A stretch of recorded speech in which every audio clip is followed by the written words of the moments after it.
సంవత్సరాల తరబడి ఎన్ని మందులు వాడినా మీ మోకాల నొప్పులు తగ్గట్లేదా? ప్రాణ పెయిన్ క్లినిక్ లో అత్యాధునిక చికిత్స.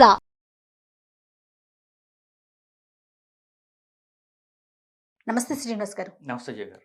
శ్రీనివాస్ గారు, డెంగ్యూ ప్రెజెంట్ మనం బాగా ఎక్కడ విన్నా కూడా డెంగ్యూ బాగా విస్తరిస్తుంది. దీనికి సంబంధించి మనం మస్కిటోస్ని ఎలా ప్రివెంట్ చేయాలి, ఎలాంటి జాగ్రత్తలు తీసుకోవాలని మనం లాస్ట్ మంత్ అనుకుంటాను ఒక వీడియో చేసి పెట్టాము. అయినా కూడా అంటే కేర్ తీసుకునే వాళ్ళు తీసుకుంటున్నారు జాగ్రత్తలు, అదర్వైజ్ డెంగ్యూ బారిన పడుతున్న సంఖ్య హాస్పిటల్స్ అయితే కిక్కేసిపోతూ ఉన్నాయండి. ముందు అసలు ఎందువల్ల వస్తుంది అనేది దాంతో స్టార్ట్ చేద్దాము. మస్కిటోస్ కాకుండా ఇంకేమైనా రీజన్స్ ఉంటాయా? సో డెంగ్యూ అనేది ఒక స్పెసిఫిక్ మస్కిటో నుంచే వస్తుందండి. పగల పూట కొట్టేటటువంటి దోమ. ఆ దోమ మనకి ఈజీ గుర్తుపట్టచ్చు కూడా. ఆ దోమ వచ్చిందని కుడుతోంది అనుకోండి, దాని కాళ్ళ మీద, దాని రెక్కల మీద తెల్ల చుక్కలు ఉంటాయి. కొంచెం పెద్ద సైజులోనే ఉంటుందని ఈడీస్ దోమ అంటారు. ఫర్ ఎగ్జాంపుల్ ఇప్పుడు ఇవాళ సెప్టెంబర్ 1వ తారీఖు అనుకోండి, మొత్తం ఆల్మోస్ట్ దేశం అంతా కూడా విపరీతమైన వానలు పడుతున్నాయి. ఆంధ్ర, తెలంగాణ రెండిట్లో కూడా దంచి కొడుతున్నాయి. సో నెక్స్ట్ వారం రోజుల్లో చూడండి డెంగ్యూ కేసులు ఎలా పెరుగుతాయో మీరు చూడండి. ఎందుకంటే ఎక్కడైతే నీళ్లు ఉండిపోయిందో దాంట్లో దోమలు ఎక్కువ పెరుగుతాయి. దోమల నుంచి మనకి దోమల ద్వారా వచ్చే జబ్బులు వస్తాయి. సో ఇప్పుడు ఇక నీళ్లు అయితే బాగా స్టాగ్నెట్, మొత్తం ఆల్మోస్ట్ అంటే అంత చెరువులు ఇట్లాంటివి కాకుండా ఇప్పుడు ఎక్కడ పడితే అక్కడ మొత్తం అంతా నీళ్ల మయం. సో దోమలు విపరీతంగా పెరగడం అనేది తథ్యం. ఇంకొక వారం రోజుల్లో విపరీతంగా డెంగ్యూ కేసెస్ వస్తాయంటే అనుమానం లేదు. సో దోమల నుంచి మాత్రమే వస్తుంది కాబట్టి ఇప్పటి నుంచి కొంచెం జాగ్రత్త పడి దోమల నుంచి కొట్టకుండా మనం ఏం చేయాలి అనేటటువంటిది చాలా జాగ్రత్త తీసుకోవాలి. ఒకటి, ఇంట్లో తీసుకోవటమే కాకుండా పిల్లలు స్కూళ్ళకి వెళ్తారు, స్కూళ్ళలో అక్కడ మళ్ళీ దోమలు ఉంటాయి. స్కూళ్ళలో ఏంటంటే మేనేజ్మెంట్లో అంత జాగ్రత్త తీసుకుపోవడం వల్ల సో స్కూళ్ళలో కూడా ఇన్సిస్ట్ చేయాలి, దోమలు ఉన్నప్పుడు పిల్లలకు దోమలు కొట్టకుండా చూడాలని. పెద్ద కష్టం ఉండదు. సో మేనేజ్మెంట్కి చెప్పడం, మన పిల్లలకి మనం కొంచెం పొడుగు ప్యాంట్లు కానివ్వండి, థిక్ సాక్స్ కానివ్వండి, లేకపోతే ఇప్పుడు ఆడపిల్లలు ఉంటే థిక్ పొడుగాటే సాక్స్లు కానీ ఇట్లాంటివి వేయడం ద్వారా మనం కొంతవరకు మన పిల్లల్ని కాపాడుకోగలం. ఇది నీ కింద వరకే కుడతాయండి, అంటే మోకాలు కింద వరకే కుడతాయా శ్రీనివాస్ గారు? అది ప్రాక్టికల్ ప్రాబ్లం. ఎందుకంటే పైన ఉంటే మనకు కనిపిస్తాయి, మనం కొట్టడం ద్వారా ఏం చేస్తాం. అది ఎగరలేదు అనేసి అంటున్నారు, అట్లా ఉంటుందంటారా? అదేం ఉండదు. కాకపోతే ఏమవుతుందంటే టేబుల్ కింద మనం చూసుకోం, ఎక్కువ మనం పైన చూస్తుంటామంటే కింద కొట్టేస్తుంటున్నాం. సో ఇవి కాళ్ళ మీద కుడుతున్నా కొంచెం చేతుల మీద ఉన్నంత స్పర్శ కాళ్ళ మీద కూడా ఉండదు. సో కుట్టినా అది మనకు కాసేపటి తెలుస్తుంది. మనకి అంత స్పర్శ జ్ఞానం తక్కువ ఉండడం వల్ల సో షూస్ వేసుకోవడం, థిక్ సాక్స్ వేసుకోవడం అనేది చాలా హెల్ప్ఫుల్ అవుతాయి. రైట్. వీటి సిమ్టమ్స్ ఏ విధంగా ఉంటాయండి? ఫస్ట్ ఎలా స్టార్ట్ అవుతుంది? ఇది మూడు అండి నిజం చెప్పాలనుకుంటే. ఇప్పుడు మనకి దోమ కుట్టిన 3 రోజుల తర్వాత మొదలవుతుంది యాక్చువల్ ప్రాబ్లం. సో మొదలైన తర్వాత శరీరంలో వైరస్ 3 రోజులే ఉంటుంది. ఎప్పుడైతే శరీరంలో వైరస్ ఉందో ఆ 3 రోజులు జ్వరం వస్తుంది గట్టిగా. ఒక 40 డిగ్రీల దాకా జ్వరం వస్తుంది, సెంటిగ్రేడ్ అనుకోండి. సో 104, 103 డిగ్రీల జ్వరం వస్తుంది. ఆ జ్వరం తగ్గంగానే అప్పుడు ఎస్పెషల్లీ పొట్ట మీద స్కిన్ అంతా ఎర్రగా అవడం, ర్యాష్ అంటారు. మీరు రక్త పరీక్ష చేశారనుకోండి, ముందు సిమ్టమ్స్తో ఉందాం. సో ర్యాష్ వస్తుంది, జ్వరం తగ్గుతుంది. జ్వరం తగ్గిన వెంటనే పొట్ట మీద ఎస్పెషల్లీ ఎర్రగా అయిపోతుంది. నొక్కితేనేమో మధ్యలో తెల్ల చుక్కలాగా వస్తుంది. బట్ బేసిక్లీ ఎరుపు ఎక్కువ ఉంటుంది. జాయింట్ పెయిన్స్, విపరీతమైన తలనొప్పి, ఎస్పెషల్లీ కళ్ళ వెనకాల తలనొప్పులు అంటుంటారు. సో ఇట్లాంటివి ఆ 3 రోజులు తగ్గిన వెంటనే ఇవి మొదలవుతాయి. So joint pains, skin rash మొదలవుతుంది. రక్త పరీక్ష చేయించారనుకోండి, అప్పుడు ప్లేట్లెట్స్ చూసుకుంటే అప్పుడు తగ్గడం మొదలు పెడుతుంది.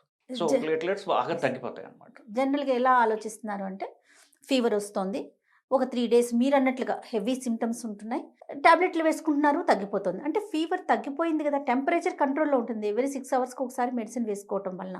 కానీ వన్స్ టెంపరేచర్ తగ్గిపోయింది కదా అని నెగ్లెక్ట్ చేస్తుంటే మళ్ళీ 4th డే ఫీవర్ రావటం, అప్పుడు వెళ్ళి టెస్ట్ చేసుకొని ఆ రిపోర్ట్ వచ్చి చూసుకునేసరికి ప్లేట్లెట్స్ చాలా డౌన్ అయిపోతూ ఉన్నాయండి. సో బ్లడ్ టెస్ట్ అనేది ఎప్పుడు చేయించుకోవాలంటారు ఈ ఫీవర్ వచ్చినప్పుడు? సో జనరల్గా మీరు చెప్పినట్టు మొదట ఇప్పుడు 80% మందిలో జ్వరం వచ్చి తగ్గిపోవచ్చు, లేదా మైల్డ్ సిమ్టమ్స్ ఉండొచ్చు, తెలియట్లా. సో ఇది 80% మందిలో, డెంగ్యూ వచ్చిన వాళ్ళలో 80% మందిలో. ఆ 20% మందిలో మాత్రము ఈ బ్లడ్ ప్లేట్లెట్స్ తగ్గిపోవటము ఇవన్నీ కూడా ఉంటాయి. సో జ్వరం వచ్చినప్పుడు జ్వరం టాబ్లెట్లు వేసుకుంటారు, అది తగ్గంగానే జ్వరం తగ్గింది అనుకుంటారు, అది స్కిన్ ర్యాష్ ఏమి లేకపోతే అసలు పట్టించుకోరు. అవునండి. కానీ ఆ 20% మందిలో ఎప్పుడైతే స్కిన్ ర్యాష్, జాయింట్ పెయిన్స్ తగ్గట్లేదు, అప్పుడు డాక్టర్ దగ్గరికి వెళ్తారు. సో బెటర్ ఏంటంటే 3వ రోజు 4వ రోజు జ్వరం తగ్గిన వెంటనే రక్త పరీక్ష చేయించుకోవడం అనేది అవసరం అండి.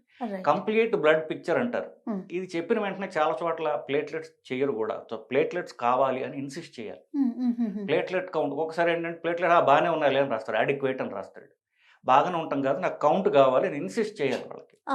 ఇన్సిస్ట్ చేసి ప్లేట్లెట్ కౌంట్ తెలిసింది అనుకోండి, ఇప్పుడు 3వ రోజు ప్లేట్లెట్ కౌంట్ ఎంత, తర్వాత తగ్గింది అనుకోండి, ఆ ముందు ఎంత ఉందో తెలియాలిగా మనకి. సో ఫస్ట్ ప్లేట్లెట్ కౌంట్ చేయించుకోవడం అవసరం. ఆ తర్వాత జనరల్లీ రోజు చేయించుకోమని చెప్తారు. కనీసం 2-3 రోజులకైనా ఒకసారి ప్లేట్లెట్ చేయించుకుని తగ్గుతుందో లేదో చూసుకుని, తగ్గుతుంటే కనుక డాక్టర్ని కలవడం అనేది చాలా చాలా చాలా అవసరం. ఎంతవరకు ఉంటే హెల్దీ అండి కౌంట్ అనేది? ఫస్ట్ ఇప్పుడు మీరు అన్నట్లుగా 3వ రోజు తర్వాత టెస్ట్ చేయించుకున్నారు, కౌంట్ అనేది ఎంతవరకు ఉండాలి? సో ఇదొక పాయింట్ అండి. ఇప్పుడు ప్లేట్లెట్స్ తగ్గుతాయి కానీ అది న్యాచురల్గా ఇంకొక 3 రోజుల్లో అది పెరిగిపోతుంది. సో ప్లేట్లెట్స్ తగ్గిపోతున్నాయి అంటే ఇప్పుడు చాలామంది డాక్టర్లు కూడా ఏం చేస్తారంటే ప్లేట్లెట్స్ తగ్గిపోతున్నాయని కంగారు పెట్టేస్తారు. బేసిక్లీ ప్లేట్లెట్స్ తగ్గిపోతున్నాయి, రక్తం మీకు అంటే రక్తస్రావం అయిపోవచ్చు, రక్తం బ్లీడింగ్ అవ్వచ్చు బ్లీడింగ్ ఇట్లాంటి కంగారు పెడతారు. బేసికలీ 3 రోజుల తర్వాత తగ్గిన ప్లేట్లెట్స్ మళ్ళీ న్యాచురల్గా నార్మల్గా ఎక్కువైపోతాయి, పెరిగిపోతాయి అవి. అంటే మన బాడీ అది తయారు చేసుకోగలుగుతుంది. ఇప్పుడు ఏంటంటే ఇప్పుడు వైరస్ ఉండేది 3 రోజులేనండి. ఆ వైరస్ని చంపే క్రమంలో మన శరీరం అతిగా రియాక్ట్ చేస్తుంది. ఓకే. ఆ రియాక్ట్ చేసే అంటే దానికి వైరస్ అంతకుముందు తెలియదు కాబట్టి, అంటే స్పెసిఫిక్ వైరస్ తెలియదు దానికి. సో ఏదో వైరస్ వచ్చేసిందని చెప్పేసి మొత్తం అంటే సైన్యం అంతా దాని మీద తోలేస్తుంది అనమాట, దాన్ని చంపేస్తుంది, బాగానే ఉంది. కానీ సైన్యం ఎక్కువైపోయింది కాబట్టి ఏమిటి అది మొత్తం ప్లేట్లెట్స్ వైరసే కాకుండా ప్లేట్లెట్స్, రక్తనాళాలు, గుండె, లివరు అన్నిటినీ డ్యామేజ్ చేస్తుంది. సో ఇది మన శరీరమే మన్నే డ్యామేజ్ చేసే క్రమం అనమాట. మన శరీరమే మన ప్లేట్లెట్స్ని చంపుతుంది. దీనికి అర్థం అవుతుంది 3 రోజుల తర్వాత, ఓహో ఇంత అవసరం లేదని తగ్గించేసుకుంటాం. సో ప్లేట్లెట్స్ నార్మల్గా వచ్చేస్తాయి. సో 3 రోజులు ఆగగలిగితే చాలు. 3 అంటే రఫ్గా చెప్తున్నాం, 3 to 4 days, ఒక వారం రోజుల దాకా కూడా ఉండొచ్చు. వారం రోజుల దాకా ప్లేట్లెట్స్ తగ్గి ఉండొచ్చు. ఓకే. బట్ స్టిల్ నార్మల్గా పెరిగిపోతాయి. కౌంట్ సంఖ్య చెప్పలేదు. ఇప్పుడు అసలు క్వశ్చన్, ఇప్పుడు ఎంతవరకు తగ్గితే ప్లేట్లెట్స్ డేంజరస్? మామూలుగా 3 లక్షలు అట్లా ఉందనుకోండి, 1,00,000-1,50,000 దాకా పడిపోయినా ప్రమాదం లేదు. 20,000 కంటే తగ్గితేనే అది ప్రమాదం. అంటే 20,000 కంటే ప్లేట్లెట్స్ తగ్గితే 3 లక్షలు ఉండాల్సింది 20,000 కంటే తగ్గితే అప్పుడు రక్తస్రావం అవుతుంది. ఇప్పుడు హెల్తీ పర్సన్కి ఎంత పర్సంటేజ్ ఉంటుందండి? యూజువల్లీ చెప్తారంటే 1,50,000-2 లక్షల దాకా ఉంటాయండి, 3 లక్షల దాకా కూడా ఉండొచ్చు. యావరేజ్ 1,50,000-2 లక్షల దాకా ఉంటాయి.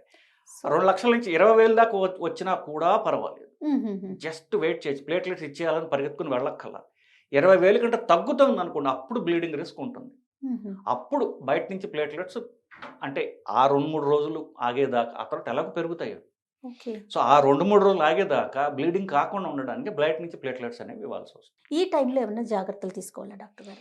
ఇది ముందు దీన్ని నెగ్లెక్ట్ చేస్తే ఏంటి?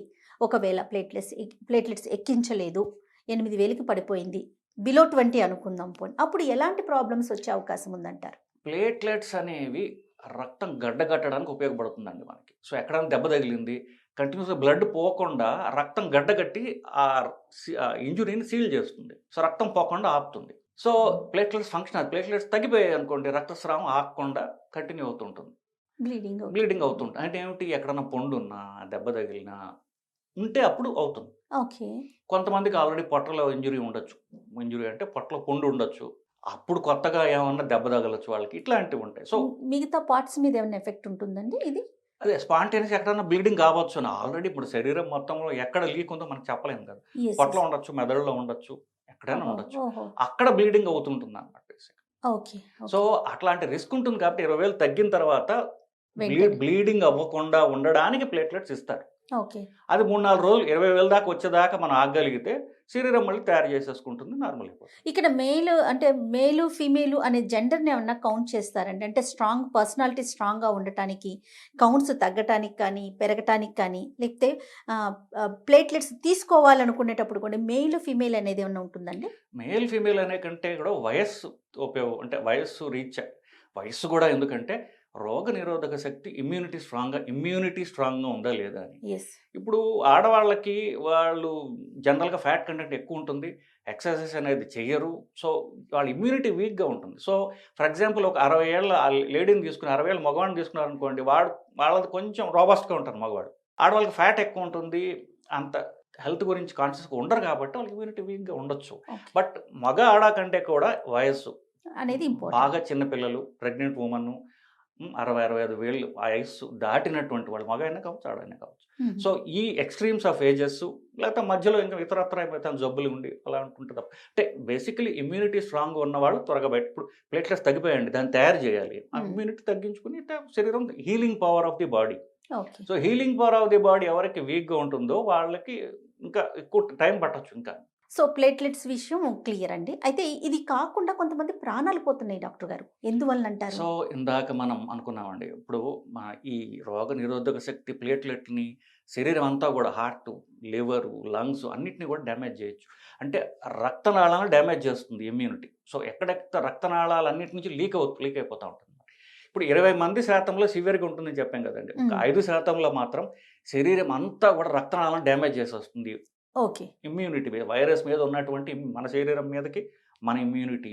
ఓకే. సో బ్లడ్ వెజల్స్ అన్ని లీక్ అయిపోతుంటుంది. దానిలో ఉన్న బ్లడ్లో, రక్తనాళాల్లో ఉన్నటువంటి బ్లడ్లో ఉన్నటువంటి నీరు అంత లీక్ అయిపోతుంది అన్నమాట. ఓకే. ఊపిరితిత్తులో నీరు పట్టేయడం, లివర్ డ్యామేజ్, గుండె డ్యామేజ్, ఇట్లా పొట్టలో నీరు పెట్టేయడం, సో కాళ్ళ వాపులు రావడం, ముఖం వాపులు రావడం. అంటే కొంతమందికి ఇప్పుడు ప్లేట్లెట్స్ ఎక్కించిన తర్వాత కూడా బాడీ మీద ర్యాషెస్ చూస్తా ఉన్నామండి. అది ఈ 4వ రోజు 5వ రోజు ప్లేట్లెట్స్ తగ్గటము, ర్యాష్ రావడం ఒకేసారి వస్తాయి అన్నమాట. అంటే ఓకే. ఈ ఇమ్యూనిటీ స్కిన్ మీదకి వెళ్తుంది, ప్లేట్లెట్స్ మీదకి వస్తుంది. సో రెండు ఒకేసారి వస్తాయి. ఆహా. అది మైల్డ్ ఫామ్. ఓకే. సో ఈ సివియర్ ఫామ్లో ఏమవుతుందంటే లీక్ అయిపోతుంటాయి, బ్లడ్ వెల్స్ అన్నీ లీక్ అయిపోతుంటాయి అన్నమాట. సో అంతా శరీరం అంతా రక్తనాళాల్లో ఉన్న బ్లడ్, వాటర్ అంతా కూడా బయటకు వచ్చేస్తుంటుందండి. మొత్తం ఊపిరితిత్తుల్లో, లంగ్స్లో, హార్ట్లో మొత్తం అంతా బయట. ఇది 100 మందిలో 5 మందికి వస్తుందండి. ఇది సివియర్ డెంగ్యూ. అది నిజంగా ప్రాణాంతకమైంది అది. ఓకే. సో దాంట్లో అప్పుడు స్టెరాయిడ్స్ పెట్టడం ఇట్లాంటివి చేస్తారు. బట్ యూజువల్లీ ప్రోగ్నోసిస్ అంత బాగుండదు. ఓకే. అంటే 100లో 5 మందికి డెఫినెట్గా ప్రాణానికి రిస్క్ అంటూ ఉంటుంది. ఇప్పుడు ప్లేట్లెట్స్ అంటే బ్లడ్ నుంచి మనం సిరం తీసి కదా మనం చేస్తాము. అది ఎవరికైనా మ్యాచ్ అవుతుందా డాక్టర్ గారు? అది మ్యాచ్ చేసి ఇస్తారండి, అందరిది కాదు. స్పెసిఫిక్ గా ఫ్యామిలీ మెంబర్స్ అట్లా ఏముండదండి? ఫ్యామిలీ అయినా కాకపోయినా మన బ్లడ్కి మ్యాచ్ అవ్వాలి, మ్యాచ్ చేసి ఇస్తారు. ఓకే. అదేం పెద్ద రిస్క్ ఫ్యాక్టర్ అయితే కాదు. రిస్క్ ఫ్యాక్టర్ కాదు. ఇంకా ఏమన్నా జాగ్రత్తలు ఉంటాయండి? వన్స్ ప్లేట్లెట్స్ ఎక్కించుకున్నారు అనుకుందాము, తర్వాత తీసుకోవాల్సిన జాగ్రత్తలు ఏమైనా ఉన్నాయా? అదేనండి. సో అదే ఆఫ్ కోర్స్ ప్లేట్లెట్ ఎక్కేసినప్పటికి ఆల్రెడీ యూజువల్లీ అడ్మిట్ అయి ఉంటారు అనుకోండి. Yes. లేకపోతే ప్లేట్లెట్స్ మానిటర్ చేసుకోవడం ముఖ్యం. ప్రతిరోజు ఆల్టర్నేట్ డేస్ అంతకంటే కాకుండా ఓకే. రోజునో 2 రోజులకు ఒకసారి ప్లేట్లెట్స్ ఎంతవరకు తగ్గింది అని చూసుకోవడం అనేది ముఖ్యం. రైట్. లేకపోతే తగ్గిందో తెలియదు కదా, శరీరానికి అవునవును. తెలియదు. సో తగ్గితే అది బ్లీడింగ్ అవ్వక ముందే మనం జాగ్రత్త పడాలి కాబట్టి, Hmm. సో రెగ్యులర్గా ఈ ప్లేట్లెట్స్ కౌంట్ పరీక్ష చేసుకుంటూ 20,000 కంటే తగ్గితే దాన్ని వెంటనే దాన్ని తీసుకోవాల్సి వస్తుంది. ఓకే. ఫుడ్ విషయంలో అంటే ఎలాంటి డైట్ ఫాలో అవ్వాలండి? సో ఇప్పుడు వైరస్కి వల్ల ఈ ఇమ్యూనిటీ ఏదైతే ఉందో బాడీది శరీరం మొత్తాన్ని ఎఫెక్ట్ చేస్తుందండి. అవునండి. సో ఈ హీలింగ్కి మనకి ఏం కావాలంటే హై ప్రోటీన్ ఫుడ్ మనం తీసుకోవాలి. వెజిటేరియన్స్ అయితే వెజిటేరియన్లో ఉన్నటువంటి పప్పు దినుసులు, శనగలు, రాజ్మా ఇట్లాంటివి. నాన్ వెజ్ తినే వాళ్ళకైతే నాన్ వెజిటేరియన్ తినొచ్చు. ఇట్లా హై ప్రోటీన్ ఫుడ్ తినడం ద్వారా మన శరీరం హీలింగ్కి మనం హెల్ప్ చేసుకుంటాం. ఇంకేమైనా జాగ్రత్తలు తీసుకోవాలి? సో అంటే ముందు రాకుండా ఏం చేయాలి, వస్తే ఏం చేయాలి? రాకుండా దోమల నిరోధం. సో ఇంట్లో జాగ్రత్తగా ఉండడం, ఇప్పుడు ఈ జాగ్రత్త చూసుకోవడం. వన్స్ ఫీవర్ అంటూ వస్తే ఇమీడియట్గా టెస్ట్ చేయించుకోవడం అనేది చాలా ముఖ్యమండి. అసలు డెంగ్యూ ఉందా లేదా అని జ్వరం వచ్చినప్పుడు చేసే పరీక్షలు కొన్ని ఉంటాయి. సో అది డెంగ్యూ యాంటీజెన్ అంటారు, NS1 యాంటీజెన్ అంటారు. సో అది పరీక్ష చేయించుకోవడం అనేది చాలా ముఖ్యం. అంటే డెంగ్యూ అయితే కొంచెం జాగ్రత్తగా ఉంటాం కాబట్టి. అవును. ఇప్పుడు డెంగ్యూ అయ్యే అవకాశమే ఎక్కువ, ఎందుకంటే ఈ వర్షాలు ఇలా పడుతున్నాయి కాబట్టి మస్కిటోస్ ఎక్కువ ఉంటాయి. ఒకరి నుంచి ఒకరికి స్ప్రెడ్ అయ్యే అవకాశం ఉందండి ఇది? ఒకరి నుంచి ఒకరి కంటే ఒక ఇంట్లో ఆ దోమ తిరుగుతూ ఉన్నప్పుడు ఎక్కువ మంది కుట్టే అవకాశం ఉంది. ఆ దోమ ద్వారా వస్తుంది తప్ప మనిషి నుంచి మనిషికి రాదు. ఇప్పుడు డెంగ్యూ ఉన్నాడు అనుకోండి, అదే దోమ ఆ రూమ్లో తిరుగుతుంటుంది కాబట్టి అక్కడ రూమ్లో అందరినీ కొట్టొచ్చారు. ఓకే. సో ఓన్లీ దోమ వలన? ఆ దోమ వల్ల. స్కూల్లో ఉన్నారనుకోండి, ఆ గదిలో ఉన్నటువంటి పిల్లలందరినీ కొట్టచ్చు ఆ దోమ. సో దోమ ద్వారా మల్టిపుల్ మందికి వస్తుంది తప్ప మనిషి నుంచి మనిషికి రాదు. ఏదేమైనా దోమలను అరికట్టడం అనేది మన చేతిలో ఉంది కాబట్టి మ్యాక్సిమం ఎంతవరకు కేర్ తీసుకోగలిగితే ఈ డెంగ్యూ నుంచి కొంతవరకైనా మనం రాకుండా జాగ్రత్త తీసుకోవచ్చు. అవునండి. అంతే కదండి? అంతే. రైట్ అండి. Thank you Srinivas. నమస్కారం.